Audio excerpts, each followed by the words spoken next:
পৃথিবীর মধ্যে মুমিন মর্দে মুজাহিদ বাঁচতে হলে শুধুমাত্র ভয় পেতে হয় একমাত্র আল্লাহকে। কথা বলেন ঠিক কি না? রাসূল করিম বলেন, উম্মত ইত্তাকুল্লাহ রাব্বাকুম। রাসূল বলেছেন, এক নম্বরে ব্যবসায়ী ব্যবসা করতে যখন যাবে মনে মনে ভাবতে হবে আমাকে আল্লাহকে ভয় করতে হবে। তার মানে আল্লাহর ভয় যখন চলে আসবে, ব্যবসায়ী ব্যবসার মধ্যে কম দেবে না, ব্যবসার মধ্যে চুরি হবে না। চাকরিজীবী যখন অফিসে যাবে, অফিসে বসলে টাকা নেওয়ার সময় আপনার ওপেন নেন গোপন নেন, যদি ভিতরে একটা জিনিস থাকে, পৃথিবীতে কেউ আমাকে না দেখলেও আমার রব আমাকে দেখতেছে, আমার মালিক আমাকে দেখতেছে। এক কথায় আমার নবী বললেন, উম্মত সব কাজে তোমরা একটা জিনিস মাথায় রাখো, এটা হলো আল্লাহকে ভয় করতে হবে। তাহলে ভয় কার? মুসলিম শরীফ এর মধ্যে হাদিস আছে 2756 নম্বর হাদিস। আপনারা চার্জ দিলে গুগলে পেয়ে যাবেন, কিংবা মূল কিতাব নিয়ে বসলে যে কেউ পেয়ে যাবেন। আল্লাহকে কেন ভয় করতে বললেন? আমার নবী বলেন, ইত্তাকুল্লাহ। ও আমার সাহাবীরা, ও আমার উম্মত, বিদায় হজের ভাষণের 1 নম্বর কথা হলো তোমরা ভয় করো আল্লাহকে। একটু বলেন না, ভয় করবো কাকে? আল্লাহকে। আল্লাহকে ভয় করো কেন? সহিহ মুসলিমের হাদিস এটার ব্যাখ্যা দিলেন। দেখেন হাদিসে পাক সাইয়েদনা আবু হুরায়রা হাদিস বললেন, ক্বালা আসরাফা রাজুলুন আলা নাফসিহি। এক ব্যক্তি আমার নবীর কাছে আসলেন, যিনি রসুলের কাছে, রসুলে পাকের কাছে জিনার খবর এসেছে। বনি ইসরাইলের একজন ব্যক্তি একজন বুজুর্গের ব্যাপারে। আসরাফা রাজুলুন আলা নাফসিহি, ওই ব্যক্তির খবরটা আমার নবী উল্লেখ করলেন এভাবে, বললেন একজন মানুষ জীবনে বেশি গুনাহ করেছে, জীবনে বেশি গুনাহ, সর্বক্ষেত্রে গুনাহতে লিপ্ত হয়েছে, বেশি গুনাহ করেছে। গুনাহ করার পর ওই মানুষ যখন বৃদ্ধ হয়ে গেল, বুড়া হয়ে গেল, এন্তেকালের আগে নিজের আওলাদ ছেলে মেয়েদেরকে ডাকলেন। আমাদের এখানে অনেক বুড়া মানুষ আছে না, মৃত্যুর আগে একটু ওসিয়ত করে যে বাবা আমার জানাজা অমুক পড়াবে, আমার কাফন অমুকে পড়াবে, আমার কাপড় অমুকে দেবে, এই যে ওসিয়ত করেন। ওই ব্যক্তি নিজের ছেলে মেয়েদেরকে ডাকলেন, ডেকে ওসিয়ত শুরু করলেন, নসিহত করতেছেন, ওয়াদা করে যাচ্ছেন, বাবা এখন তো আমার অবস্থা ভালো না। ফালাম্মা হাদারাহুল মাউতু আওসা বানিহি, উনি ওনার ছেলেকে ডেকে, ওনার আওলাদদেরকে ডেকে ওসিয়ত করলেন, এই বাবা আমি অল্প দিনের মধ্যে মারা যাব, যখন আমার মৃত্যু হয়ে যায়, আমি যখন মারা যাব, ইজা আনা মৃত্যু, আমি মারা গেলে আমার লাশটা তোমরা কবরে দেবে না। হঠাৎ স্বাভাবিকত মানুষ কবর দে, কিন্তু উনি বললেন আমার লাশ কবরে দিও না। তো কি করবো বাবা? বললেন ফাহরিকুনি, আমার লাশটা তোমরা আগুন জ্বালে আগুনের মধ্যে জ্বালিয়ে ফেলবা। এই ব্যক্তি যখন শব্দটা বলল, এখন একজন মানুষ দাফন করা এটা হলো ইসলামী রীতি, এটা হলো নিয়ম, কিন্তু সে ছেলেকে উপদেশ দিচ্ছেন, নসিহত করতেছেন, এ আমার ছেলে তুমি আমার লাশকে দাফন করিও না। তো কি করবো বাবা?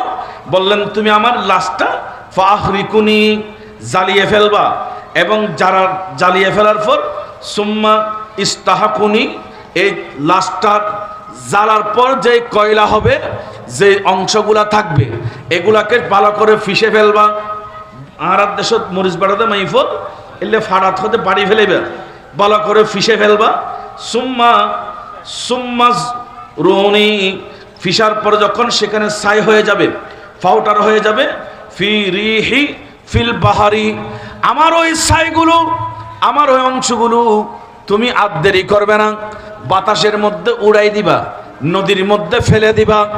এখন প্রশ্ন হলো, এই ব্যক্তি উনি গুনাহ করেছে ঠিক আছে, কিন্তু ছেলেকে যে ওসিয়ত করেছেন, মৃত্যুর সময় যে কাজটা, একজন মানুষকে আগুনে জ্বালানো এটা হারাম, বলো না, আগুনে জ্বালানো এটা কি হারাম। তাহলে এখন হারাম কাজের ওসিয়ত করলেন, আবার আগুনে তো জ্বালাবে, জ্বালানোর পর কয়লাগুলাকে ফিসে ফেলতে বললেন, এটাও শরীয়তের মধ্যে হারাম।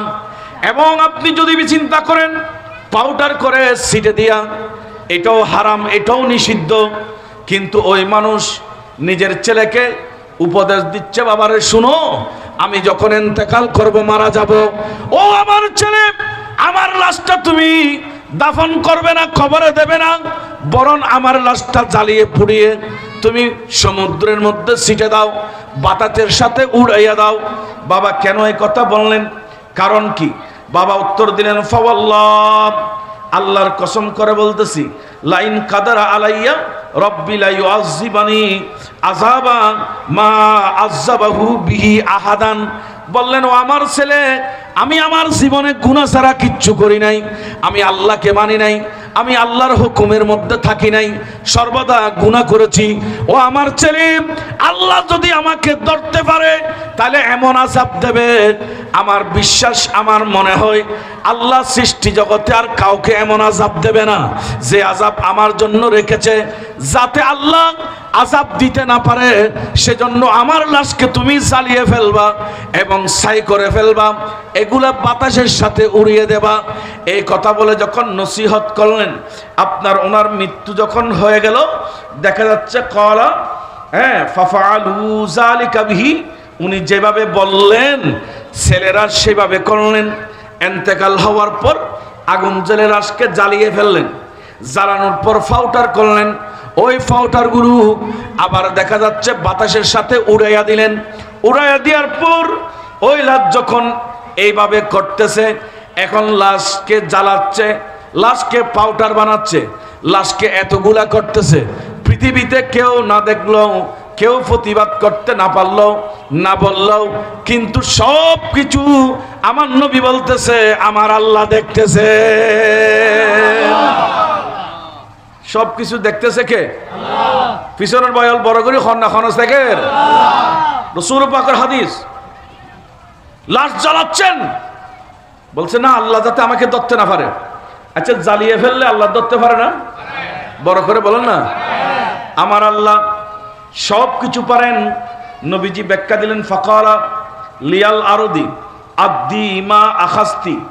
আল্লাহ রাব্বুল আলামিন জমিন মাটির মধ্যে যখন যেখানে যেখানে লাশ ছিটে দিয়েছেন, মাটিকে আল্লাহ নির্দেশ দিলেন, এ মাটি, আর দেরি করিও না, ওনার ফাউটার যেখানে যেখানে ছিটেছে সবগুলো তুমি এক জায়গায় করে দাও। এখন আমাদের যেমন মালিক আল্লাহ, মাটি সৃষ্টি করেছে ওকে, একটু বড় করে বলেন আল্লাহ। মাটিকে সৃষ্টি করেছে কে? আকাশকে সৃষ্টি করেছে কে? তাহলে সৃষ্টিকর্তার হুকুম, এটা তো মাটি মানতে বাধ্য, আকাশ মানতে বাধ্য। মাটিকে যখন আল্লাহ বললেন, এই মাটি, এই ব্যক্তির ছাইগুলা, এই ব্যক্তির পাউডারগুলা সব এক জায়গায় করে দাও, আমি দেখব সেই কেন নিজেকে জ্বালাইতে বলছে। বড় করে বলো না সুবহানাল্লাহ। আল্লাহ বলছে তুমি দাঁড়িয়ে যাও। আচ্ছা, আল্লাহ যদি দাঁড়াইতে বলে, আর ওই লাশ কি কবরে শুয়ে থাকার কোনো সুযোগ আছে? কিংবা জমিনে শুয়ে থাকার কোনো সুযোগ আছে? কে তো আর দাঁড়াইতে পারবে না। এখন ওই মানুষ, বনি ইসরাইলের ওই নবীর উম্মত ওলি, উনি কেন এই কথাটা বলেছেন সেটার পিছনে একটা ব্যাখ্যা আছে। এটা কেউ না জানলেও অন্তরের খবর কে জানে? আমার ভাইরা, আজকে মাহফিলে কে কি উদ্দেশ্য এসেছি, কোন হুজুরের টুন সুন্দর, কোন হুজুরের বয়স সুন্দর, ভাষা সুন্দর, এটার জন্য এসেছি, না আমার নবীর হাদিস শোনার জন্য এসেছি, না তবরুকের জন্য এসেছি? পৃথিবীতে কেউ না জানলেও এই সব কিছু আমার আল্লাহ জানে। বান্দার সব কিছু আল্লাহ জানে। সহিহ হাদিসে পাক মুসলিম শরীফ আপনার 2564 নম্বর 54 নম্বর হাদিস, 66 নম্বর হাদিস। এখানে দেখেন অনেক সুন্দর করে বর্ণনা করেছেন, ইন্নাল্লাহা লা ইয়ানজুরু ইলা সুওয়ারিকুম ওয়া আমওয়ালিকুম। আমার নবী বললেন, ইন্নাল্লাহা, নিশ্চয় আমার আল্লাহ, লা ইয়ানজুরু ইলা সুওয়ারিকুম, কোন বান্দার সূরত দেখে না, কোন বান্দার অবয়ব আকৃতি কেমন দেখে না। তার মানে কোন মানুষ কালো, কোন মানুষ সাদা, কোন মানুষ ফর্সা, কোন মানুষ শ্যামলা, এইগুলো আমার আল্লাহ দেখে না, কে সুন্দর কে কালো।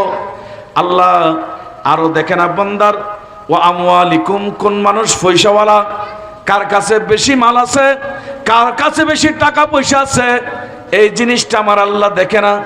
আমার নবী বললেন ওয়ালাকিন ইয়ানজুরু ইলা কুলুবিকুম ওয়া আমালিকুম, আল্লাহ দুটা জিনিস দেখেন, একটা হচ্ছে কুলুবিকুম, তার মানে আমরা মানুষের কলব দেখি না, কিন্তু আমার আল্লাহ বলতেছে আমি মানুষের কলব দেখি।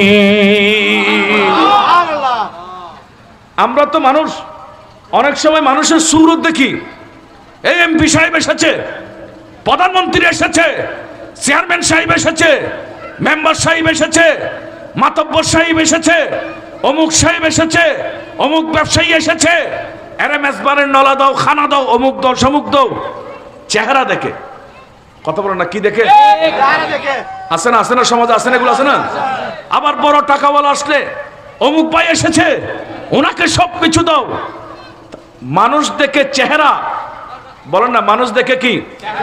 কিন্তু আমার নবী বলতেছে আমার আল্লাহ চেহারা দেখে না, আমার আল্লাহ দেখে বান্দার কলব, বান্দার অন্তরের ভিতর কি আছে, কি নিয়তে সে কাজ করতেছে, সেই নিয়তটা আমার আল্লাহ দেখেন। কেন এখানে মসজিদ করা হয়েছে? কেন আজকে এখানে হাজার মানুষ এসেছে, এত লম্বা প্যান্ডেল ফিল আপ করে ফেলছে? এটা আমার আল্লাহ দেখতেছেন বান্দার কলব, যেটা মানুষে দেখে না, মানুষে দেখার সাধ্য নাই, মানুষে দেখার সুযোগ নাই, সেটা দেখেন আল্লাহ। কথা বলেন ঠিক কিনা? হাজিরিন, এরপরে দেখেন ও আমালিকুম, বান্দার আমল কি আছে। এখানে আমাল মানি আমলের জমা, আমাল, আমলের বহু বচন। আমাল এটা ওই আমাল, আমালে সালেহা, অর্থাৎ ভালো কাজ কি করেছে ওই জিনিসটা আমার আল্লাহ দেখেন।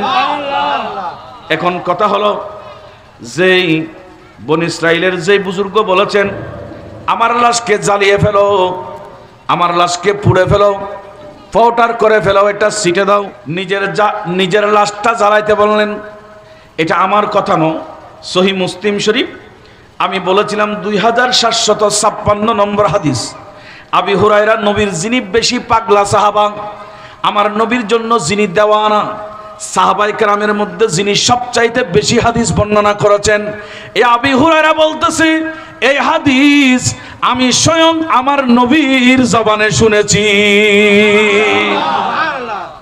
এখন আবি হুরায়রা কি শুনেছেন? বলেছে আমার নবী বলেছে, ওই মানুষটা, বনি ইসরাইলের মানুষটা বললেন আমার লাশটা জ্বালিয়ে ফেলো। লাশ জ্বালানোর পর আল্লাহ মাটিকে নির্দেশ দিলেন এক জায়গায় করে, এরপরে হাদিস বললেন ফাইজা হুয়া কায়িমুন, ওনাকে দাঁড় করতে বললেন, দাঁড়িয়ে যাও। উনি যখন দাঁড়ালেন ফাকালা লাহু, আল্লাহ তাকে প্রশ্ন করলেন মা হামালাকা আলা মা সানাআতা, এ আমার বান্দা তুমি একটু বলো তো দেখি, তুমি কেন তোমার লাশ জ্বালাইতে বলছো? কারণ মানুষ মারা যাওয়ার পর মৃত মানুষকে জ্বালানো এটা হারাম। বলেন না, জ্বালানো এটা কি হারাম? আমার ভাইরা, আজকে তো আমরা একের পর এক লাশ দাফন করতেছি, কিন্তু কোনোদিন ভাবি নাই একটা লাশ এটা কেমন।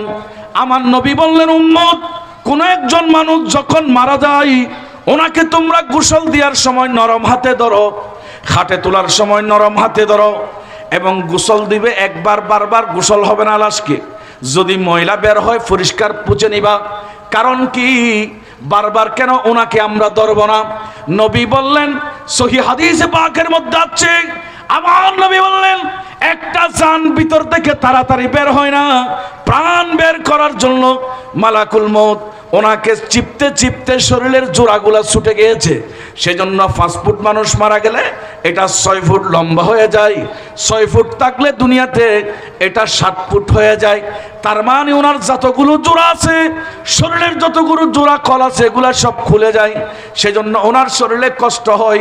আমার নবী বললেন উম্মত, তার শরীরে কষ্ট হবে, সেজন্য তোমরা ঠান্ডা পানি দিয়ে গোসল দিও না, একেবারে গরম পানি দিয়ে গোসল দিও না, নয় গরম নয় ঠান্ডা, ওই ধরনের পানি দিয়ে তোমরা লাশকে গোসল দাও।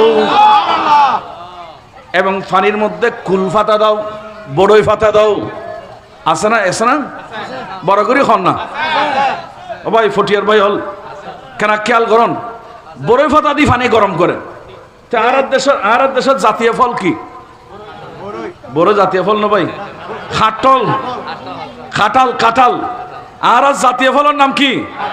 তো এখন জাতীয় ফল ইবের ফাতা দিত নকর, আম ফাতা দাও আর নাই, তারপর কাঁঠাল ফাতা দাও এটা নাই, কলা ফাতা দাও এটা নাই। আরে বড়ই ফাতা রসুল দিতে বললেন, এখানে কি রহস্য? বড় আশ্চর্যের ব্যাপার। আমার নবী তো শুধু নবী ন, আমার নবী একজন ডাক্তার ছিলেন। পানির সাথে বড়ই ফাতা, একটু বলেন না কি ফাতা? কাঁঠাল ফাতা নাই, এটা দিতে দেওয়া যাবে না। কলা ফাতা দেওয়া যাবে না, আম ফাতা দেওয়া যাবে না, বড়ই ফাতা কেন দেবে? এখন আমার নবী 1400 বছর, 1444 বছর আগে এই কথা বলে দিয়েছেন। বর্তমান যখন বিজ্ঞান আসলেন, আমার ছোট ভাইরা, আপনারা বৈজ্ঞানিক পদ্ধতি বড়ই পাতার মধ্যে কি আছে একটু গুগল সার্চ দেন, দেখবেন সেখানে আপনি পেয়ে যাবেন। কোরআন হাদিস তো পরের কথা। 1444 বছর আগে আমার নবী বলে দিয়েছে, উম্মত বড়ই পাতা মৃত্যুর গরম পানির মধ্যে দাও। কেন দেবে বড়ই পাতা? বললেন বড়ই পাতার মধ্যে আমার আল্লাহ সৃষ্টিগতভাবে সাবানের গুণ রেখেছে। সাবান আছে না নাই? বেশি বড় করে খন না। সাবানের কাজ কি? পরিষ্কার করে দেন না। সাবান যেভাবে মানুষের ময়লা পরিষ্কার করে, এটা বর্তমান বিজ্ঞান বলতেছে। নবী তো অনেক দিন আগে বলেছে বড়ই পাতা দাও। এখন অনেক দিন পর্যন্ত গবেষণা করে বর্তমান বিজ্ঞান তথ্য দিল, আমার নবী বড়ই পাতা কেন দিতে বললেন? বলেন 1400 বছর পরে আমাদের বুঝে এসেছে। বড়ই পাতা নিয়ে যখন গবেষণা করলাম, বলতেছে বড়ই পাতার মধ্যে সাবানের যেই গুণ, সেই গুণটা রয়েছে। তো রসুল সে সময় সাবান ছিল না, সাবানের ফ্যাক্টরি ছিল না, সাবানের আবিষ্কার ছিল না। উম্মতের দেহ ফজ্জ পরিষ্কার কিভাবে করবে, উম্মতকে পাক সাফ কিভাবে করবে, আমার নবী উম্মতকে পাক করার জন্য শিক্ষা দিয়েছে। ও আমার উম্মত, তোমরা কুলফাতা বড়ই পাতা গরম পানির মধ্যে দাও, নয় গরম নয় ঠান্ডা পানি দিয়ে গোসল দাও। তার মানে আমার উম্মতের শরীর পবিত্র হবে, এবং নয় গরম নয় ঠান্ডা পানি শরীরের মধ্যে লাগলে আরাম অনুভব করবে, ঠান্ডাও লাগবে না, গরমও লাগবে না। কারণ জান নেওয়ার সময় অনেক কষ্ট হয়েছে। জান নেওয়ার সময় অনেক কি হয়েছে? এখন কষ্ট। যেখানে শক্ত হাতে ধরা মানা, সেখানে লাশকে জ্বালিয়ে ফেলা, এটা কেমন? আপনারা কি কথা বুঝছেন? যেখানে একজন মানুষকে শক্ত হাতে ধরা, এটা শরীয়তে মানা করে দিয়েছে, সেখানে এই অলি বলতেছে আমার লাশ জ্বালিয়ে ফেলিও। কারণ কি? কেউ না জানলো জানে কে? বড় করে বলেন না। সব কিছু আল্লাহ জানেন। আল্লাহ দেখেন।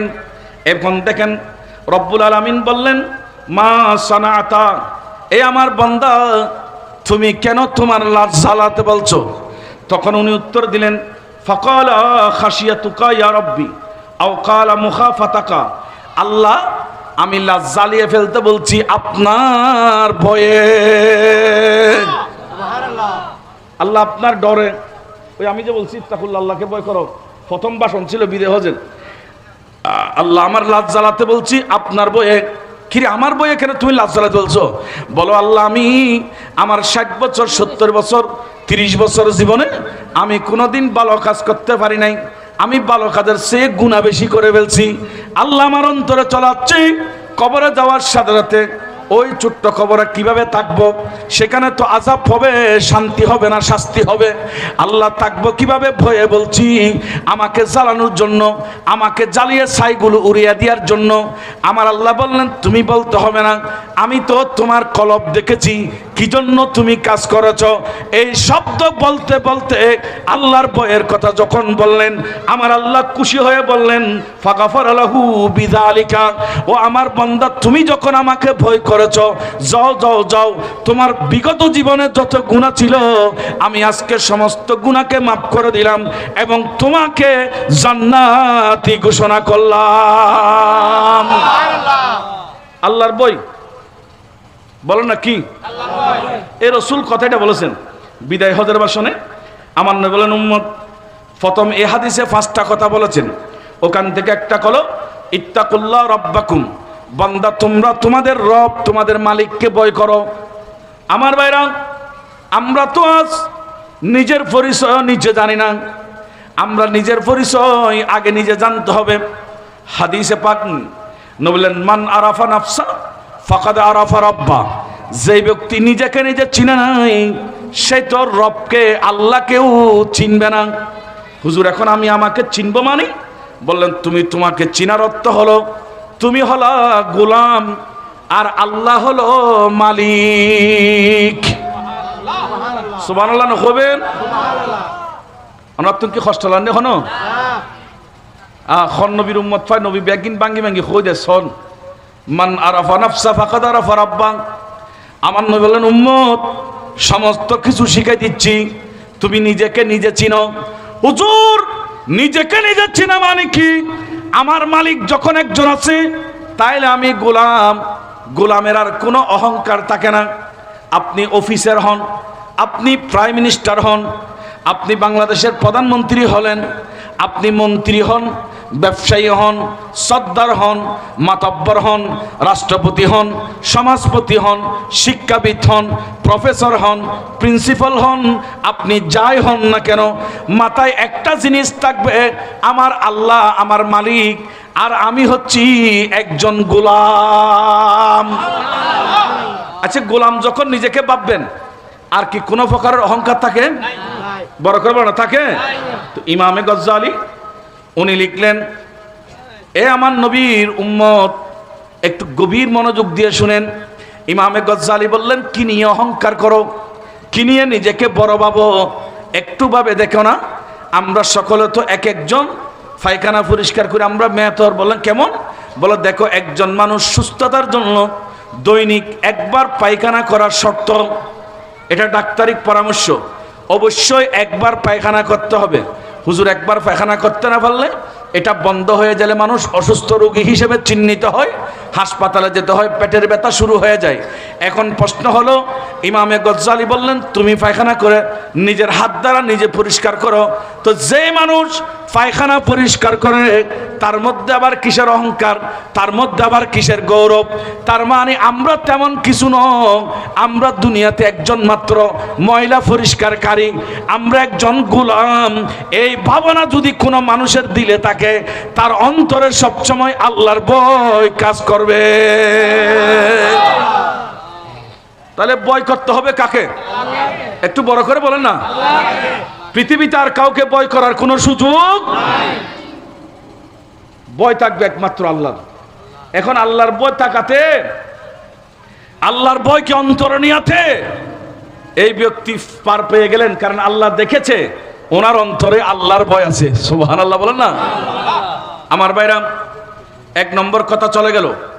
এখন দুই নম্বরের মধ্যে রাসূল কি বললেন? পাঁচটা কথা, কথা লম্বা হয়ে যাবে, আমি সংক্ষেপ করছি। আমার নবী বলেন, ওয়াসাল্লু খামসাকুন। উম্মত, তোমরা যদি নেককার হতে চাও, আল্লাহকে রাজি করতে চাও, তাইলে অবশ্যই দৈনিক 5 ওয়াক্ত নামাজ পড়তে হবে। বলেন না, কয় ওয়াক্ত? এটা আমার কথা না রাসূলের কথা? এখানে আমাকে ভাষণ বলা হয়েছে বিদায় হজের ভাষণ আলোচনা। আমি বিদায় হজের ভাষণ হাদিস আকার আলোচনা করতেছি। বিদায় হজের মধ্যে আমার নবী বলেছেন, 1 নম্বর আল্লাহকে ভয় করো, 2 নম্বরের মধ্যে ওয়াসাল্লু খামসাকুম, তোমরা আল্লাহকে ভয় করো। বড় করে বলুন সুবহানাল্লাহ। এরপরে সে বললেন, ওয়াসাল্লু খামসাকুম, 5 ওয়াক্ত নামাজ ঠিক মতে পড়ো। আজকে আমরা অনেক সময় সব কিছু বুঝলেও কিন্তু 5 ওয়াক্ত নামাজের সময় গাফেল। কথা বলেন ঠিক কিনা? আপনারা এই এলাকায় হয়তো পড়েন, কিন্তু বাংলাদেশে এমন এলাকা আছে যে এলাকার মানুষ তেমন নমাজি ন, তেমন দিনদার ন, নমাজকে তেমন গুরুত্ব দেয় না। এরকম আছে কিনা? অথচ রসুলে পাকের হাদিস সহিহ মুসলিম শরীফ 385 নম্বর হাদিস, আমি হাদিস নম্বর সহ শোনাচ্ছি। দেখেন, আবু হুরায়রা হাদিস বর্ণনা করলেন, ক্বালা লাউ ইয়ালামুন নাসু মা ফিন নিদাই ওয়া সাফিল আউয়াল। আমার নবী বলেন, উম্মত, মানুষ তো জানে না, মানুষ যদি জানতো, লাউ ইয়ালামু, মানুষ যদি জানতো, লাউ ইয়ালামুন নাসু, মানুষ যদি জানতো, মা ফিন নিদাই, আযান দিলে কিলাপ, এবং ওয়াসফিল আউয়াল, নমাজের প্রথম কাতারে বসলে কিলাপ, এই জিনিসটা যদি মানুষ জানতো, এখানে কি ফায়দা আছে, এই জিনিস এই নিয়ামত যদি মানুষ জানতো তাহলে আর দেরি হতো না। তোমরা জায়গা এমনে পাতে না। সুম্মা লাম ইয়াজিদু ইল্লা আই ইয়াস্তাহিমু আলাইহি লাস্তাহামু আলাইহি। নবী বললেন, উম্মত, ইমাম সাহেব আজান কে দেবে, প্রথম কাতারে কে দাঁড়াবে, এটার জন্য নির্ণয় করতে হলে লটারির প্রয়োজন হয়ে যেত। আজান দিলি কি লাভ, আজান দিলি কি ফায়দা হই, খদিয়েন যদি মানুষে জানতু আজান দিবেল্লাই পাগলও যেত আজান দিলে কি লাভ, এই জিনিসটা রসুল হতে যদি মানুষে জানতু পাগলও যেতুকুই। এবং নামাজের প্রথম কাতারে বসলে কি লাভ, এটা যদি এলাকাবাসী জানতো, প্রত্যেক মুসলমানের জানা থাকতো, তাহলে মুসলমান পাগল হয়ে যেত। আমি পিছনের কাতারে বসবো না, আমি একটু আগের কাতারে গিয়ে বসবো। আর একখানা জোর হন না, প্রথম কাতারত কি আছে? আচ্ছা, রসুল যখন বলেছেন কিছু আছে, তাহলে বোঝা যাচ্ছে আছে, কথা বলেন, তাহলে বোঝা যাচ্ছে কি? কারণ আমার নবীর কথার মধ্যে কোনো ভুল বলেন না, কোনো ভুল। আজান দিলে কি লাভ? আজকে আমরা তো আজান দিতে যাই না, মুয়াজ্জিন সাহেবকে আমরা সহযোগিতা করি না, ইমাম সাহেবকে সহযোগিতা করি না। নবী ওই বিদায় হজের ভাষণে বললেন, উম্মত তোমরা সল্লু খামসাকুম, একটা কথা মনে রাখবা, আমি রসুল দুনিয়া থেকে অল্প দিনের মধ্যে পর্দা করব। এই ভাষণ দেওয়ার 83 দিন পর 12 রবিউল আউয়াল আমার নবী ঠিক দুনিয়া থেকে চলে গিয়েছেন। এখন রসুল দুনিয়া থেকে যাওয়ার 83 দিন আগে এই হাদিসটা বর্ণনা করেছেন, সল্লু খামসাকুম, ও আমার উম্মত আমি দুনিয়া থেকে পর্দা করব। এটা সরাসরি না বললো, ইশারা ইঙ্গিতে তোমাদেরকে বোঝাচ্ছি। কিন্তু একটা জিনিস মনে রাখবা, মসজিদে যাতে আজান বন্ধ না হয়, মসজিদে যাতে জমাত বন্ধ না হয়, আর যেখানে যাও যেটাই যাও যেখানে থাকো 5 ওয়াক্ত নামাজ কোনোদিন ছাড়বে না। রাসূলের পাকের নির্দেশ, বিদায় হজের ভাষণের অংশ, এটা উল্লেখযোগ্য ভাষণ, অনেক লম্বা ভাষণ। এটা বলতে হলে 5 দিনও শেষ হবে না, এতগুলো হাদিসে পাক রয়েছে। আমি মাত্র একটা হাদিস নিয়ে আলোচনা করতেছি। এরপরে দেখেন, নবীজি বললেন, ওয়ালাউ ইয়ালামুনা মা ফিত তাহযীরি লাস্তাবাকু ইলাইহি, যদি মুসল্লি জানতো আগে মসজিদে গেলে কি লাভ, বলেন না আগে না পরে, আরো বড় করে বলেন, আগে গেলে কি লাভ, আগে গেলে কি লাভ। মসজিদে মুসল্লি যদি জানতো তাহলে মসজিদের মধ্যে ঢুকার জন্য আগে প্রতিযোগিতা শুরু হয়ে যেত, এখানে ঢুকার জায়গা থাকতো না, কার আগে কে যাবে। আজকে তো এই অবস্থা, হাদিসে পাক খুললে দেখা যায় তৎকালীন সময় আমার ভাইরা মুসল্লিরা দেখা যেত জুমার দিন আসলে অন্ধকার থাকা অবস্থায় আগুনের উজাল নিয়ে রাস্তা দিয়ে মসজিদে চলে আসতেন। তার মানে মসজিদে যখন আসতেন তখন সূর্য উঠে নাই, সূর্য উঠার আগে জুমার নামাজ পড়ার জন্য আমার নবীর সাহাবারা মসজিদে চলে আসতেন। জুমার নামাজ পড়তে শুধু সূর্য উঠিবার আগে। এখন তো আর দেশের সিস্টেমে গিয়ে খত ইমাম সাহেবের খুতবা শেষ হর, অন্য এটা নাই, এবার এটা বালা এটাও আছে না। আহা, নিয়ামত হারাই ফেলতেছি তো, এগুলার উপর অনেক কথা আছে। আমার ভাইরা, রসুলের পাকের কি আদর্শ আমরা ধরলাম। আল্লাহর কোরআন বলতেছে, লাকাদ কানা লাকুম ফি রাসূলিল্লাহি উসওয়াতুন হাসানা, তোমরা যদি কাউকে আদর্শ বানাইতে চাও, মডেল বানাইতে চাও, তোমাদের আইডল হিসেবে মানতে চাও, তাহলে আইডল হবে একমাত্র মুহাম্মাদুর রাসূলুল্লাহ। বলেন সাল্লাল্লাহু আলাইহি ওয়াসাল্লাম, বড় করে বলুন সুবহানাল্লাহ। নবী বলেন, উম্মত শুনো, তোমরা মসজিদের মধ্যে তাড়াতাড়ি চলে যাও, সেখানে অনেকগুলো লাভ আছে। আমার নবী এ হাদিসের মধ্যে বলেছেন, জানলে তোমাদের মধ্যে ঝগড়া লেগে যেত কার আগে কে ঢুকবে মসজিদে। এরপর রাসূল বলেন, উম্মত শুনো, ওয়ালাউ ইয়ালামুনা মা ফিল আতামাতি ওয়াস সুবহি, মসজিদের মধ্যে শুধু গেলে লাভ আছে এটা না। আমার নবী বলেন, ওয়ালাউ ইয়ালামুনা, মানুষ যদি জানতো মা ফিল আতামাতি ওয়াস সুবহি, আতামাত মানে এশারের নামাজ, সুবহ মানে ফজরের নামাজ। কি বলছিলাম? এশারের নামাজ এবং যুবকের একটু আওয়াজ দাও না, কি বলছিলাম? এশারের নামাজ এবং ফজরের নামাজ। মাহফিল আতামাত, আতামাত মানে এশা, আর ওয়াসুবহি মানে ফজর। এশারের নামাজ এবং ফজরের নামাজের ভিতর কি আছে, এই জিনিসটা যদি মুসল্লি জানতো, নবী বললেন লাতাউহুমা ওয়ালা হাবরান, তাহলে হামাগুড়ি দিয়ে, হামাগুড়ি যে আর দেশের সিটেঙ্গে ভাষা হয়ে আম্বুরনি, মানুষ ছোট বাচ্চা নতুন নতুন হাঁটার আগে হামাগুড়ি দে, হাম্বুরনি দে। বললেন যদি কোনো মানুষ ফাঁদ জন্য হাঁটতে পারতেছে না, কিংবা শারীরিক কোনো সমস্যার কারণে হাঁটতে পারতেছে না, সেই হামাগুড়ি দিয়ে হলো ওই এশারের নামাজ এবং ফজরের নামাজ পড়ার জন্য মসজিদে হাজির হতো। যদি মানুষ জানতো, এটা রাসূলের পাকের হাদিস, তাহলে আমার নবী শুধু বিদায় হজ্জের মধ্যে বলে নাই সল্লু খামসাকুম, নামাজ পড়ো এতটুকুর মধ্যে শেষ করে নাই, উম্মত নামাজমুখী হও, কারণ নামাজের প্রত্যেকটা অংশের ভিতর আমার নবীর স্মরণ রয়েছে। প্র্যাকটিক্যাল নামাজ আমার রাসূল ছিলেন। বাইরে আমার, এটা তো একটা হাদিস।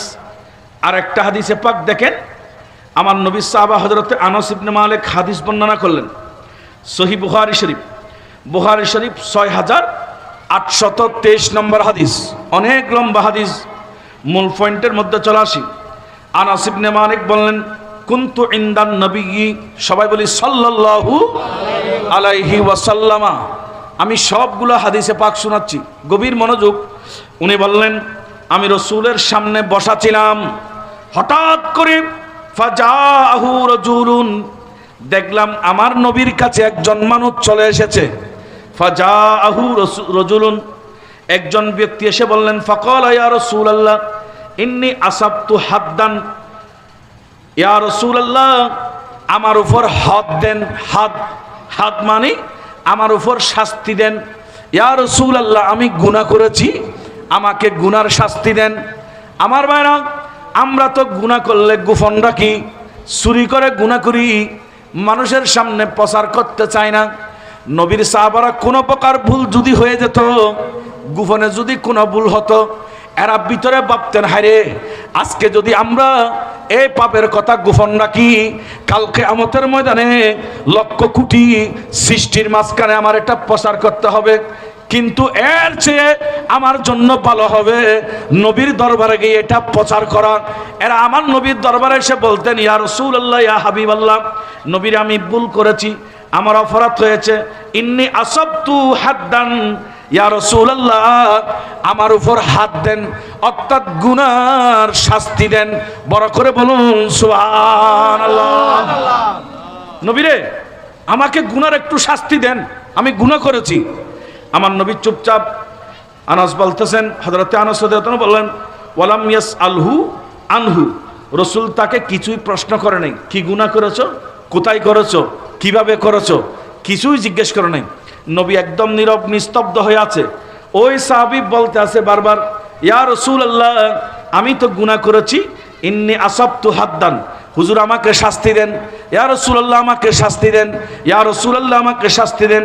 কিন্তু আমার নবী ওয়ালাম ইয়াসআলহু আনহু, রাসূল কিছু জিজ্ঞেস করতেছে না।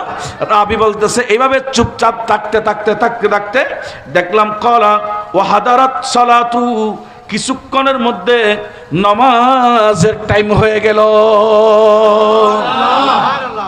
বলেন না কিসের টাইম? নামাজের একটা টাইম হয়ে গেল। নামাজের যখন টাইম হলেন, ফাসাল্লামা আন-নবী সাল্লাল্লাহু আলাইহি ওয়াসাল্লামা, ওই গুনাহগার মানুষটা আমার নবীর পিছনে নামাজ পড়লেন। আমার ভাইরা, ইমাম তো ইমাম, নবী ইমাম, আর ওই সাহাবী রাসূল মুক্তাদি মুসল্লি। বড় করে বলুন সুবহানাল্লাহ। এমনি ইমাম আর ডাইরেক্ট রাসূল ইমাম, দুই ইমামের মধ্যে পার্থক্য আছে কিনা? আরে রাসূল তো এমন ইমাম যে ইমাম হিসেবে যার কোনো তুলনা। ভাইরা আমার, কেমন নবীর উম্মত, যেই নবীর পিছনে নামাজ পড়া এটা কত বড় সৌভাগ্যের বিষয়। হযরতে আনাস ইবনে মালিক বললেন, ওই মানুষটা নবীর পিছনে নামাজ পড়লেন। নামাজ যখন শেষ হলো, ফালাম্মা কাদান নবিয়্যু সাল্লাল্লাহু আলাইহি ওয়াসাল্লামা, নামাজ যখন শেষ হলেন, আসসালাতু কামা ইলাইহির রাজুলু, ওই ব্যক্তি ফাকালা ইয়া রাসূলুল্লাহ, আবার আমার নবীর কাছে আসলেন, এসে বলেন, ইন্নী আসাবতু হাদ্দান, ইয়া রাসূলুল্লাহ আমি তো গুনাহ করেছি, আমাকে শাস্তি দেন। হুজুর আমি গুনাহ করেছি, আমাকে শাস্তি দেন। ওই আগের কথা, নবী রে আমি গুনাহ করেছি, আমাকে শাস্তি দেন। ও নবী আমি গুনাহ করেছি, ভুল করেছি, আমাকে শাস্তি দেন। এই কথা যখন বললেন, প্রথমে আমার নবীর জবাব না দিল, কিন্তু পরবর্তী রাসূল বললেন, আলাইসা কদ সাল্লাইতা মাআনা, তুমি কি আমাদের সাথে নামাজ পড়ো নাই? সুবহানাল্লাহ বলেন না। তুমি কি আমাদের সাথে নামাজ পড়ো নাই? তার মানে তুমি আমার পিছনে নামাজ পড়ো নাই? ওই ব্যক্তি উত্তর দিলেন, ক্বালা নাম ইয়া রাসূলুল্লাহ, হ্যাঁ হ্যাঁ আমি তো আপনি নবীর পিছনে নামাজ পড়েছি। তখন রাসূল বললেন, শুনো শুনো, তুমি যখন আমার পিছনে নামাজ পড়েছো, ক্বালা ফা ইন্নাল্লাহ কদ গাফারা লাকা যামবাকা আও হাদ্দাকা, তুমি যেহেতু আমার পিছনে নামাজ পড়েছো, শুনে রাখো আজকে আমি নবীর পিছনে তুমি যে একটু নামাজ পড়ার সবাই গর্জন করেছো, এই মুহূর্তে আমার আল্লাহ তোমার গুনাহকে মাফ করে দিয়েছে। এবং শরীয়তের যে হুকুম, যে শাস্তির কথা তুমি বলেছো, আল্লাহ ওই শাস্তিটাও মাফ করে দিয়েছে।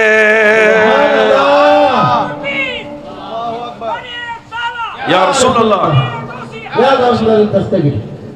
তোমার ওই শাস্তি মাফ করে দিয়েছে, তোমার জন্য আর শাস্তি নাই। সুবহানাল্লাহ বলবেন না। তোমার জন্য আর কি নাই? শাস্তি মাপ। তুমি বেঁচে গিয়েছো, তোমার জন্য শাস্তি মাপ। এরপরে দেখেন রাসূল করিম রউফুর রহিম সাল্লাল্লাহু তাআলা আলাইহি ওয়াসাল্লাম উদ্বুদ্ধ করলেন, ও আমার সাহাবীরা, আজকে বিদায় হজের বিদায় ভাষণ এখান থেকে নিয়ে যাও। তার অর্থ হচ্ছে পুরা পৃথিবীর মধ্যে যদি শান্তিময় জীবন যাপন করতে চাও, তাহলে সল্লু খামসাকুম, তোমরা ছাড়বে না এক ওয়াক্ত নামাজও, 5 ওয়াক্ত নামাজ অবশ্যই পড়বে। বড় করে বলুন সুবহান। আমার ভাইরা একটু একটু ব্যাখ্যা দিলাম, যেহেতু ব্যাখ্যার কথা এসেছে। তাহলে প্রথম নম্বর একটা ওয়াজ, রাসূল বলেছেন ইত্তাকুল্লাহ, তুমি আল্লাহকে ভয় করো। একটু বলেন না কাকে ভয় করতে হবে? এরপরে 2 নম্বর ওয়াজ হলো সল্লু খামসাকুম, 5 ওয়াক্ত নামাজ ঠিক মতো পড়বা। এখন 3 নম্বর কথা বলেছেন ওয়াসুমু শাহরাকুম, সুমু শাহরাকুম, এটার অর্থ হলো রমজান মাস আসলে 1 মাস অবশ্যই রোজা রাখবে। রমজান আসলে কি রাখবে? কার কথা? আল্লাহর কথা, রাসূলের মাধ্যমে ঘোষণা। তাহলে 3টা ওয়াজ পেলাম। এরপরে নবী বললেন ওয়াদ্দু যাকাতা আমওয়ালিকুম, বান্দা তোমরা 4 নম্বরের মধ্যে বিদায় হজের ভাষণে বিদায় ভাষণ দিলেন রাসূল, এই আমার উম্মত শুনো, তোমরা আর একটা কাজ করবা, যাদের উপর যাকাত ফরজ হয়েছে, যাকাতকে তোমরা ট্যাক্স মনে করবে না, যাকাতকে তোমরা শাস্তি মনে করবে না। যাকাত এটা আল্লাহর পক্ষ থেকে আল্লাহর নির্দেশ। তোমাদের যা যাকাত আছে যথাসময়ে তোমরা যাকাত আদায় করবা। এটা বলার পর 5 নম্বরের মধ্যে রাসূল বলেন ওয়াতিউজা আমরাকুম, তোমরা আর একটা কাজ করবে, তোমাদের যারা লিডার, তোমাদের যারা আমির, তোমাদের যারা সর্দার মাতব্বর থাকবে, অর্থাৎ ঘরের যিনি মুরব্বী থাকবেন, তোমরা মুরব্বীদেরকে মেনে চলবা। আমার যুবক ভাইরা, আপনাদের উদ্দেশ্য আমার নবী বিদায় হজের ভাষণে অনেক দিন আগে ঘোষণা করে দিয়েছে, ও আমার যুবক ভাইরা, মুরব্বীদেরকে মেনে চলা এটাও ইবাদত। বলো না এটাও কি? কারণ একদিন আমিও মুরব্বী হব, আপনিও মুরব্বী হবেন। আজকে যদি আপনি বয়স্কদের, আপনি প্রাপ্তবয়স্ক হওয়ার পর থেকে শুরু করে আপনার যারা বড় বয়স্কদেরকে যদি সম্মান করেন, বয়স্কদেরকে যদি ইজ্জত দেন, সম্মান দিয়ে কথা বলেন, সম্মানী জায়গার মধ্যে বসাই দেন, আর একদিন যখন আপনি মুরব্বী হবেন, তখন আল্লাহর পক্ষ থেকে আপনার জন্য সম্মান বরাদ্দ হবে। তো এই কাজগুলো 5টা কাজ। বলেন না কয়টা কাজ? আবার বলেন কয়টা কাজ? আমার ওয়াজ লম্বা হবে না, আমি অসুস্থ, আমি কালকে অনেক দূর থেকে আসছি, আগামীকালও বা 2টা করতে হবে, এবার প্রত্যেক দিন। এগুলো করার কিছু নেই, এটা আমার কোনো কাবিলিয়ত না। আমি অদম গুনাহগার, ছোট, কিন্তু আমার নবীর কথা বলাতে রাসূল বলতেছে, তুমি যখন আমার কথা বলতেছো, তোমাকে আর বসায় রাখবো না, তোমাকে আমার গোলামিতে লাগাই দেব। এটা হচ্ছে কথা। আমার ভাইরা, 5টা কাজ। আবার বলি সবাই কয়টা? এই পিছনের বাইরে একটু ভালো করে খেয়াল করেন, কয়টা কাজ বলছি? 5টা কাজ। 1 নম্বর আল্লাহর ভয়। সবাই বলি কি বলছিলাম? ওয়াজ গোছাই দিচ্ছি। 1 নম্বর আল্লাহর ভয়। 2 নম্বরের মধ্যে কি বলছিলাম? 5 ওয়াক্ত নামাজ। আবার বলেন, কি বলছিলাম? 5 ওয়াক্ত নামাজ পড়তে হবে। 3 নম্বরের মধ্যে রাসূল বলছেন রমজানের 1 মাস কি রাখতে হবে? রোজা রাখতে হবে। 4 নম্বরের মধ্যে আমার নবী বললেন তোমাদের মালের কি দিতে হবে? যাকাত দিতে হবে। 5 নম্বরের মধ্যে বলেছেন মুরব্বিদেরকে মেনে চলতে হবে। কয়টা কাজ? তো এগুলা করে লাভ কি? আমার নবী বলেন উম্মত শুনো, যদি এগুলা কেউ যথাযথভাবে আদায় করে তাদখুলাল জান্নাতা রাব্বিকুম, তাহলে জেনে রাখো তোমার রব, তোমার মালিক আল্লাহ তোমাকে জান্নাত দান করবে। এটা গেল তিরমিজির হাদিস। এখন মুসলিম শরীফের আর একটা হাদিসে যাই, সেখানে বিদায় হজের আরো কিছু ভাষণ অ্যাড হয়েছে। আর একটা ভাষণ ছিল আমার নবী বলেন ফাত্তাকুল্লাহা ফিন নিসাই, নবী বলেন উম্মত নারীর ব্যাপারে আল্লাহকে ভয় করো, মহিলাদের ব্যাপারে আল্লাহকে ভয় করো। সুবহানাল্লাহ বলবেন না? কাদের ব্যাপারে বলছিলাম? মহিলাদের ব্যাপারে আল্লাহকে ভয় করো। হুজুর কিভাবে? ফা ইন্নাকুম আখাজতুমুহুন্না বিআমানাতিল্লাহ, মনে রাখবে তোমরা যে স্ত্রী পেয়েছো, তোমরা যে ঘরের মধ্যে বউ পেয়েছো, ওই স্ত্রীটা শুধু তোমার স্ত্রী অমুকের মেয়ে, অমুকের বোন, অমুকের বাগিনী, এতটুকুর মধ্যে নির্দিষ্ট নয়, এতটুকুর মধ্যে সীমাবদ্ধ নয়। এটার ব্যাপারে আমার নবী বললেন উম্মত শুনো, এটা হলো আখাজতুমুহুন্না বিআমানাতিল্লাহ, ওই মহিলাটা আমার আল্লাহর বড় নিয়ামত, আল্লাহ তোমার কাছে এটা আমানত রেখেছে, এটা তোমার কাছে আমানত জমা দিয়েছে। আর তুই আমানত রাখু আইলে আইলে আবার তোমার তুললো যেও। এখন আল্লাহ বলতেছে ওই বউ, ওই স্ত্রী, এটা আল্লাহর আমানত। আমার রাসূল বিদায় হজের ভাষণের মধ্যে বলতেছেন তোমার স্ত্রী তোমার কাছে আল্লাহর আমানত। কিভাবে বলেন? ওয়াস্তাহালালতুম ফুরুজাহুন্না বিকালিমাতিল্লাহ, আল্লাহর ওই বাণী দ্বারা তোমার জন্য এটাকে হালাল করা হয়েছে। আল্লাহর বাণী দ্বারা মানে আগদ দ্বারা, বিয়ের জন্য আগদ হয়, আছে না? আগদ আছে না? বলেন আগদ দ্বারা এটা তোমার জন্য হালাল করা হয়েছে। তুমি ওই হালাল বস্তু বুক করবে, কিন্তু আল্লাহকে ভয় করবে। এরপর আমার নবী বলেন উম্মত শুনো, তাদের কাছ থেকে তোমরা কি চাও? ওয়ালাকুম আলাইহিন্না আলা ইউতিআন্না ফিরাশাকুম আহাদান তাকরাহুনাহু, বলেন শুনো শুনো, তোমরা তাদের কাছ থেকে চাও তারা যাতে এই কাজটা না করে। আমার বোনেরা, মারা যারা মাইকের আওয়াজে শুনতেছেন, গভীর মনোযোগ দিয়ে শুনে বলেন তোমরা তাদের কাছে এই জিনিসটা চাইতে পারো যে তোমাদের বিছানায় যাতে তোমার স্ত্রী অন্য কাউকে বসতে না দেয়, যেটা তোমাদের পছন্দনীয় নয়, তোমরা পছন্দ করো না। যদি কাউকে বসতে দেয় ফাইন ফাআলনা যালিকা, যদি বসতে দেয় ফাদরিবুহুন্না, তোমরা তাদেরকে শাস্তি দাও, মারো, কিন্তু মারার মধ্যে একটা সীমা রাখবা। দরবান গায়রা মুবাররিহিন, মারার সময় একটা জিনিস মনে রাখবা, এমন আঘাত করা যাবে না যে আঘাতে মাথা ফেটে একেবারে ছয়চিল্লা হয়ে যায়। এখানে এরকম মারা শরীয়তের মধ্যে মানা, বলো না এরকম স্ত্রী মারা শরীয়তের মধ্যে কি বোধ খেয়েছো? বাজ্যে দেন সুদনি লোয়া ফালি বাজ্যে মাথা ফাটে দিয়ে বাংলাদেশত এল্লে গঠন আছে, এল্লে গঠন ওই আল্লাহর আমানত। তুমি এটাকে যে কোনো ভাবে মারতে পারবে না, মারো, হালকা মারা যাবে। যদি সেই অশালীন কাজ করে তোমার বিছানায় কাউকে বসাইয়াছে, এটা হাতে নাতে তোমার প্রমাণ পাওয়া যায়, শাস্তি দাও। আর মহিলাদের উচিত স্বামীর সাথে সুন্দর আচরণ করা, এটা আমার রাসূল বিদায় হজের ভাষণের মধ্যে ঘোষণা করে দিয়েছে। বড় করে বলেন না সুবহানাল্লাহ। আমার ভাইরা, রাসূলের পাকের হাদিস, এখান থেকে আমি আরেকটা হাদিসে পাকে নিয়ে যাই। আমার নবী সাহাবারা একের পর এক অনেকগুলো হাদিস বর্ণনা করেছেন, অনেক লম্বা বর্ণনা, কিন্তু রাসূল করিম রউফুর রহিম সাল্লাল্লাহু তাআলা আলাইকা ওয়াসাল্লামার এই আপনার উম্মতেরা একটু জিনিস খেয়াল করেন। সহিহ মুসলিম শরীফের হাদিসের অংশ থেকে আমি আর একটা হাদিসে পাকে নিয়ে যাই। দেখেন নবীজি বললেন উম্মত, এ আমার উম্মতের নারীরা শুনো শুনো, যেই নারী শুধুমাত্র বেশি না, শুধুমাত্র 4টি কাজ করবে। একটু বলেন না কয়টা কাজ?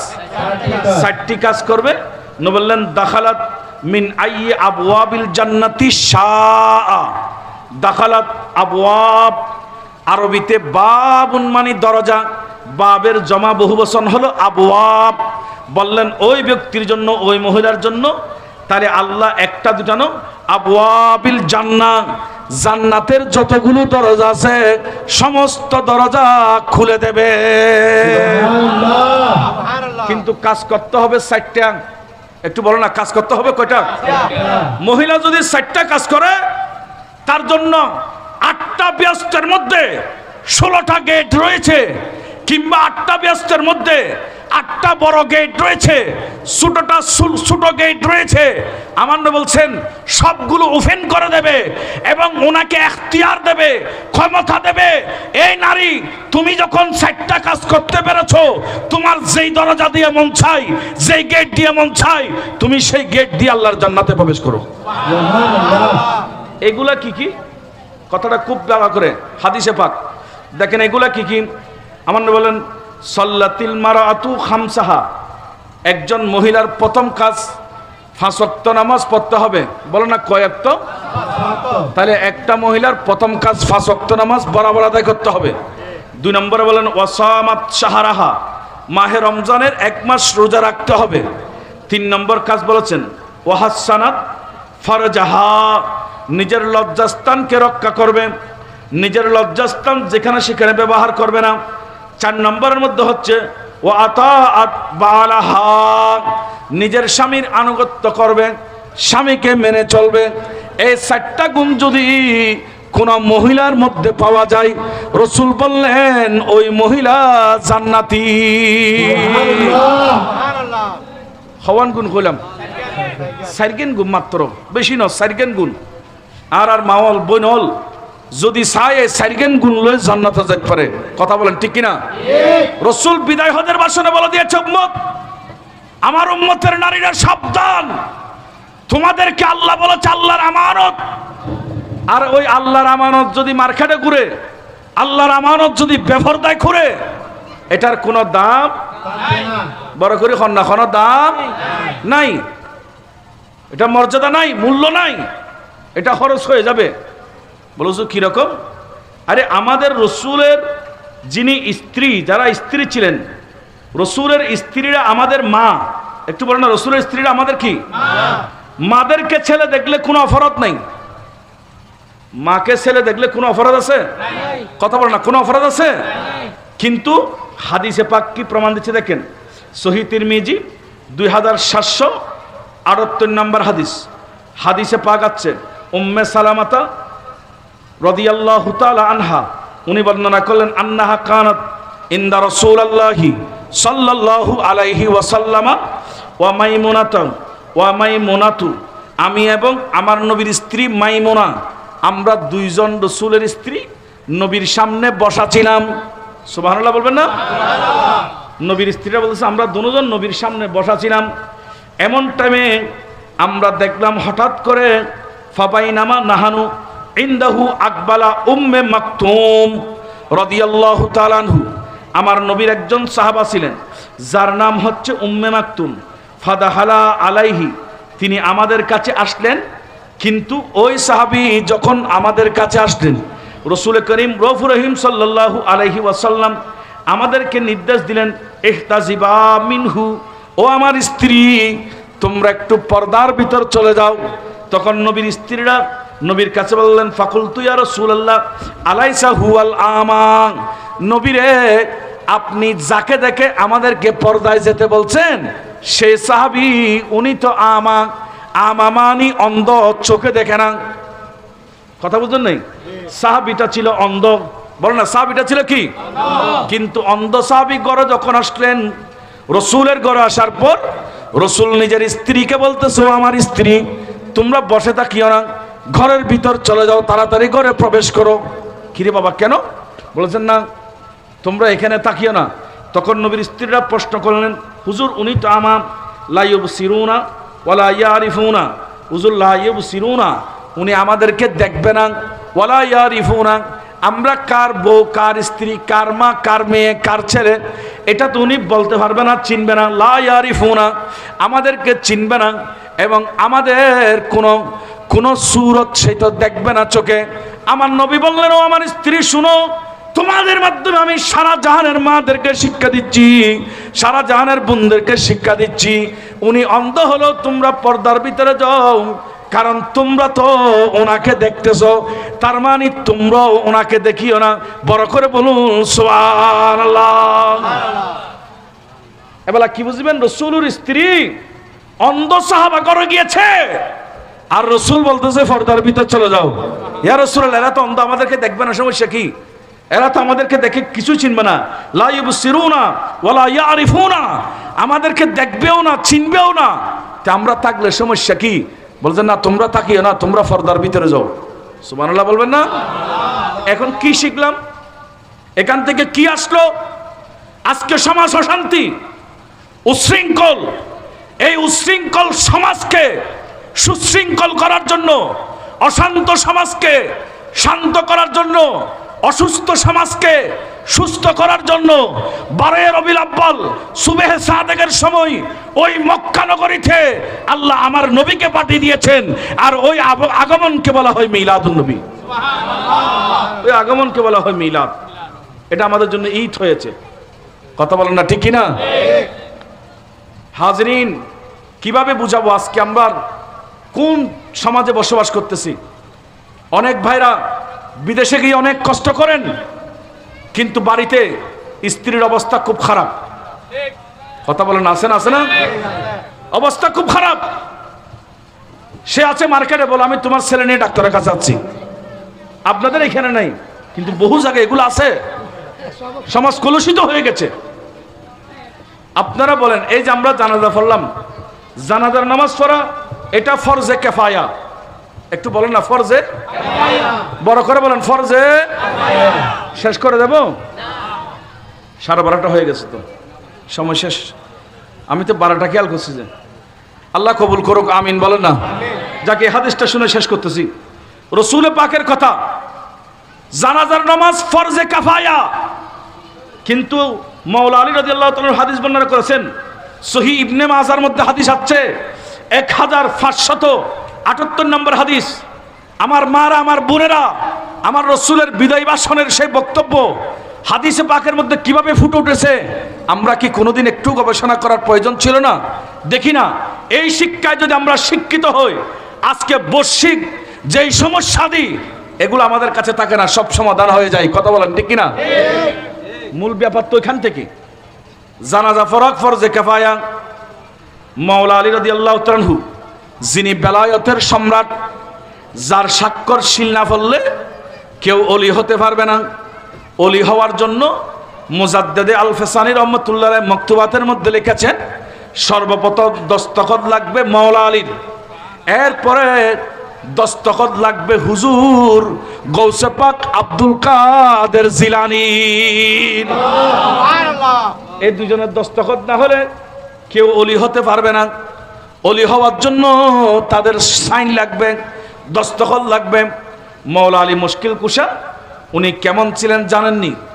যেই মাওলা আলী, জিনাকে আমার নবী মাওলা বলেছেন, মাওলা বলে উপাধি দিয়েছেন, মান কুনতু মাওলাহু ফালিয়ু মাওলাহু। হাদিসে পাক নবী বললেন, আমি যার মাওলা, আমার আলীও তার মাওলা। সুবহানাল্লাহ বলো না? হ্যাঁ, এটা একটা হাদিস। আবার দেখা যায় সুবহানাল্লাহ, আনা মদিনাতুল ইলমি ওয়া আলিয়ুম বাবুহা। আমার নবী বলেন, আল্লাহ আমাকে জ্ঞানের শহর বানিয়েছে, আল্লাহ আমাকে জ্ঞানের শহর বানিয়েছে। আমার নবী জ্ঞানের শহর ছিলেন, জ্ঞানের সমুদ্র ছিলেন, জ্ঞানের ভুবন, জ্ঞানের পৃথিবী ছিলেন। কারণ রসুলের চেয়ে বড় জ্ঞানী পৃথিবীতে আর কেউ ছিল না। আল্লাহ কোরআনে কারিমের মধ্যে বলেছেন, সূরা আর রহমানের মধ্যে, আল্লামাহুল বয়ান। এই আল্লামাহুল বয়ানের একত্ব হচ্ছে আল্লাহ শরীয়ত, তরিকত, হাকিকত, মারিফত। কোরআনের যত ইলম, তাফসীরের যত ইলম, হাদিসের যত ইলম, ফিকহের যত ইলম, নাহুর যত ইলম, ইলমে বালাগাত, ইলমে ফাসাদ, ইলমে মানতিক, ইলমে হিসাব, যত প্রকারের ইলম দরকার ছিল, সমস্ত ইলম দিয়ে পরিপূর্ণ করে আল্লাহ আমাদের নবীকে দুনিয়াতে পাঠিয়েছেন। আমার নবী ছিলেন জ্ঞানের ভান্ডার, মহাজ্ঞানী। রসুলের মতো জ্ঞানী আর কেউ নাই। ওই রসুলের সাহাবী মাওলা আলী রাদিয়াল্লাহু তাআলা আনহু হাদিস বর্ণনা করলেন। দেখেন মাওলা আলী বললেন, ফাইজাম ক্বালা খারাজান নবী সাল্লাল্লাহু আলাইহি ওয়াসাল্লাম, আমি একদিন রসুলের সাথে ঘর থেকে বের হলাম। ফাইজান নিসওয়াতুন জুলুসুন, বের হয়ে দেখলাম মসজিদের পাশে কিছু মহিলা বসা আছে। কিছু মহিলা মানুষ মসজিদের সামনে বসা আছে। এগুলাকে যখন নবী দেখলেন, ক্বালা মা ইউজলিসুকুন্না, তোমরা কেন বসে আছো? মহিলাদেরকে জিজ্ঞেস করলেন, আমার মহিলারা, আমার মারা বোনেরা, তোমরা এখানে কেন বসে আছো? মহিলা জাতি, নারী জাতি, তোমরা মসজিদের সামনে কেন বসে আছো? কি জন্য বসে থাকছো? ইবনে মাজার হাদিস। মহিলারা উত্তর দিল, ইয়া রাসূলুল্লাহ কুলনা নান্তাজিরুল জানাজাতা ইয়া রাসূলুল্লাহ, নবী রে, আজকে আমরা শুনেছি আমাদের এলাকায় একজন মানুষ মারা গিয়েছে, ওই মানুষের জানাজা হবে মসজিদের এখানে, আর আপনি রসুল জানাজার নামাজের ইমামতি করবেন, তো আমরা একটু আপনি নবীর পিছনে জানাজা পড়তে এসেছি। আচ্ছা, কি পড়তে এসেছে? বড় করে হন না, জানাজা পড়ানিয়েন বালা খাস না খারাপ খাস? এখন দেখেন, এটা যখন রসুল দেখলেন, এখন আমার নবী প্রশ্ন করলেন, ইবনে মাজার হাদিস, নইলে ক্বালা হাল তাগসিলনা, এই নারী জাতি, তো এই মহিলারা, তোমরা যে এখানে এসেছো, হাল তাগসিলনা, তোমরা কি মৃত ব্যক্তিকে গোসল করাতে পারবা? সুবহানাল্লাহ বলবেন না? ওই হাদিসের ব্যাখ্যা লিখছেন, মৃত্যুটার লাশটা ছিল, ওটা ছিল পুরুষের লাশ, তো সেজন্য রাসূল বলেন হাল তাগসিলনা, তোমরা কি তাকে গোসল দিতে পারবা? মহিলা বলে, কুলনা লা ইয়া রাসূলুল্লাহ, হুজুর আমরা গোসল দিতে পারবো না। তখন আমার নবী বললেন, গোসল দিতে না পারলে হাল তাহমিলনা, তোমরা কি তার খাটটা বহন করতে পারবা, কাঁধে খাট নিতে পারবা? মহিলারা অত্যন্ত, কুলনা লা ইয়া রাসূলুল্লাহ, পারবো না। তার বলে, হাল তুদলিনা ফিমা ইউদলি, তোমরা কি কবরের মধ্যে নেমে তার লাশটা রাখতে পারবা? কুলনা লা ইয়া রাসূলুল্লাহ, হুজুর লাশ রাখতে পারবো না। আমার নবী বলেন, শুনো, তোমরা যেহেতু মইয়তকে গোসল দিতে পারো না, তোমরা যেহেতু মইয়তের খাটটা বহন করতে পারো না, তোমরা যেহেতু কবরে নেমে মইয়তকে দাফন করতে পারো না, তাহলে শুনো শুনো, মইয়তকে যেহেতু দাফন করা তোমাদের পক্ষে অসম্ভব, তোমরা খাট বহন করা অসম্ভব, কবরে নেমে দাফন করা অসম্ভব, তাহলে আমার নবী বললেন, আজকে আর জানাজা পড়তে হবে না, জানাজা পড়া ফরজে কিফায়া, আর পর্দা করা একজন মহিলার জন্য ফরজে আইন। ফরজে কিফায়ার চেয়ে ফরজে আইন বড়। তোমরা তাড়াতাড়ি ঘরে চলে যাও, জানাজার নামাজ দরকার নাই। জানাজার নামাজ কি নাই? তোমরা হটে যাও কই? সুবহানাল্লাহ না হবেন? কি শরীয়ত দেখি কেমন শিখে দেখুন নি। প্রথমে কথা বলছি, এক হাদিসে ফার্স্টটা, এ হাদিসে একটা। এটা হলো আমাদের মা বোনদেরকে আল্লাহ বলেছেন, রসুলের মাধ্যমে সংবাদ দিয়েছেন, এরা আল্লাহর আমানত। একটু বলি, এরা আল্লাহর কি? এরপরে বলে গিয়েছেন, এই আল্লাহর আমানতকে তোমরা মারতে পারবে, কিন্তু যে মারে মারা যায় সে মার দিও না। এরপরে মহিলাদেরকে বলেছেন, তোমরা সাবধান, সতর্ক, তোমার স্বামীর জায়গায়, স্বামীর জায়গা মানে স্বামীর মর্যাদায় অন্য কাউকে তোমরা জায়গা দিও না। কথা বলেন ঠিক কিনা? আমার যারা যুবক ভাইরা আছেন, একটা মেসেজ দিয়ে যাব, রাত্রে নিশীতে যারা কল দেন, আননোন নাম্বারে কল দিয়ে, আপনাদের এখানে না থাকলেও বহু জায়গায় এখন আমরা দেখতেছি, অনেক ছেলেরা রাস্তায়, ব্রিজের গোড়ায়, রাস্তার পাশে দাঁড়িয়ে দাঁড়িয়ে আননোন নাম্বারে কল দেয়। যখন বোনেরা ধরে, তখন আফু ভালো আছেন কুকিলের সুরে, বাবার সাথে কথা বলার সময় ওনার আওয়াজ বড় হয়ে যায়। যখন কোনো মহিলা রিসিভ করে কুকিলের সুরে কথা বলে, সাবধান, সতর্ক, হারাম হারাম হারাম হারাম, জাহান্নামে জ্বলতে হবে। কথা বলেন ঠিক কিনা? বলে কারো নাম্বারে কল আসতে সতর্ক হয়ে যাবেন, সেকেন্ড বার কল দেবেন না। আর একটা কথা মনে রাখো আমার বোনেরা, স্বামী বিদেশে থাকে, যে কোনো মানুষের মোবাইল নাম্বার চেক করবেন না। এটা বর্তমান বড় ফিতনা হয়ে দাঁড়িয়েছে। অনেক জায়গায় আপনাদের যুবক, আমি অনেক জনের মাথা দেখতেছি এখানে, আমি বিভিন্ন জায়গায় গেলে এখন ছেলেদের, যুবক ছেলেদের মাথা দেখি, বহু জায়গায় দেখতেছি ছেলেদের মাথায় ব্রিক ফিলের রোডের মতো, এদিকে রোড বানায় ফেলে, চুল কাটা যায়, আবার এদিকে অনেক সময় চতুর্পাশে কেটে উপরে তুলে দেয়, মনে হয় ফাঁকি যদি পায়, আমার মনে হচ্ছে বাবুই ফাঁকি যদি পায় মনে করবে এটা আমার বাসা। এরকম ছেলে তো আমাদের এখানে নাই মনে হয়। কি আছে আর মুরব্বী আছে বলে খবর। আচ্ছা, আমরা কি কেউ মেসির কাইট, কে রোনাল্ডোর কাইট, আমরা কি মেসির উম্মত না নবীর উম্মত? কিরে ভাই কথা বলেন না, কার উম্মত? তা আমার চুল হবে তো রাসূলের মতো, মেসির মতো কেন? এই ধরনের চুল কাটবেন না। আপনার যৌবন এটা আপনার ক্ষমতা। আজকে যদি মেয়েদের সাথে আননোন নম্বরে ফোন করে নিজের যৌবনতাকে নষ্ট করে দেন। অনেক আছে, আল্লাহ মাফ করুক, হস্তমেতুন করেন, হাত দিয়ে আপনার জেনা করেন, এগুলা বদমাশি কাজ, হারাম। যুবকেরা সাবধান, হারাম হারাম হারাম। এদেরকে জেনাকার হিসেবে কাল কিয়ামতের ময়দানে তুলবে। এরা জেনা করেছে এটা বলে জাহান্নামে যেতে হবে। আজকে যৌবনতাকে এইভাবে নষ্ট করে শাদীর পর হয় কি জানেন, কিছুদিন পর বউ আরেক জায়গায় চলে যায়। কারণ সেই যৌবন কালটা তো রাস্তায় পথে মহিলাদের সাথে কথা বলে বলে রাস্তায় রাস্তায় শেষ করেছে। কথা বলেন না ঠিক কিনা? তোমার যৌবনতাকে তুমি রক্ষা করো।